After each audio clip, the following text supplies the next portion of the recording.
55 when I started with the Tennessee Two.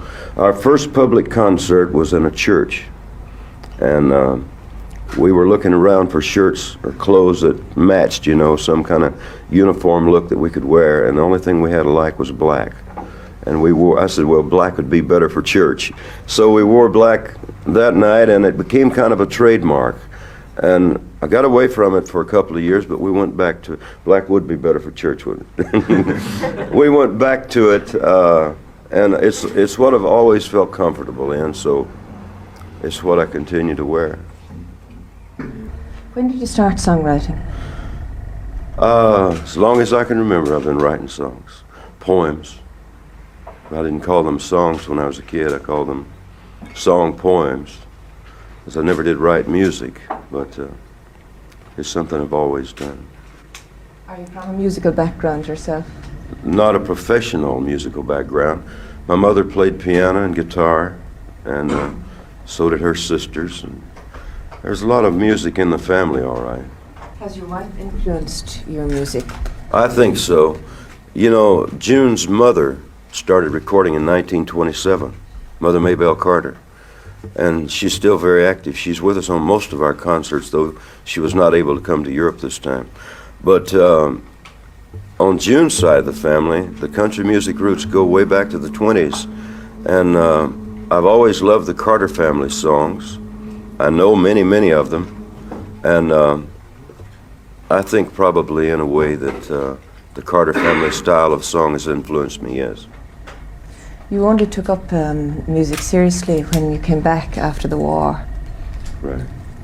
Did the war affect you very much in the kind of things you started writing when you came back? No, you see, I wasn't in the Korean War. I was in the Air Force at that time, but I was not in the war.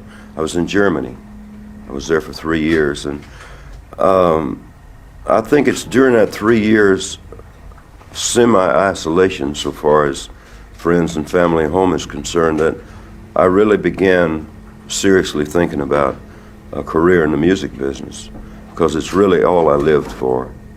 And when I got back to the United States, I knew that sooner or later I would be in the music business, because it's what I had to do. Did you see yourself as being a big star at that time, or did you merely want to earn a living out of playing music? No, becoming a big star was not, never entered my mind. The thing that I always thought about was, back then you have to remember it was just radio. I wanted to be a radio star. I wanted to be a radio singer. And I thought if I sang on the radio station in Memphis, Tennessee, that would be about as big as you could get. Because that's the station I listened to. A little station, well, not a little station, a big station, really, WMPS in Memphis. And when we worked in the fields, we'd come in for the noonday meal, and we'd listen to WMPS, to the country music shows and the gospel music shows. And I always thought that if I could ever sing on that noonday show, WMPS, that would be it. That would be as high as you could get. Were you ever a tenor? I'd heard that you were a tenor one time. I was. Well, up until I was 17.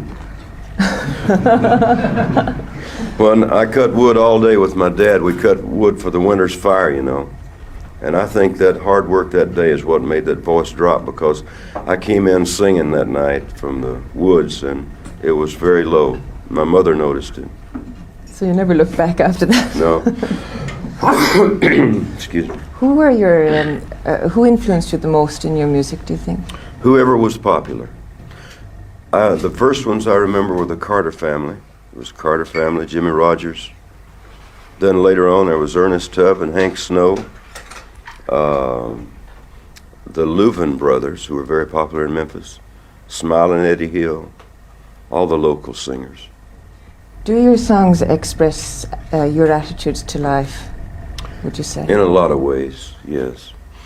You know, sometimes it's pretty hard to separate a man from his, I like to call it art, when it's so much a part of him, you know. So, like my faith is a part of me, and that shines through in some of the songs.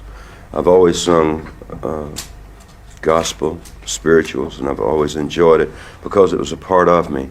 And I still do a lot of that, especially in the concerts. And A lot of the songs are from true experiences, a lot of from imaginary tales that I've dreamed up, but a lot of them, like, for instance, 5 Feet High and Rising is really a slice of life the way I knew it, about a flood I was in.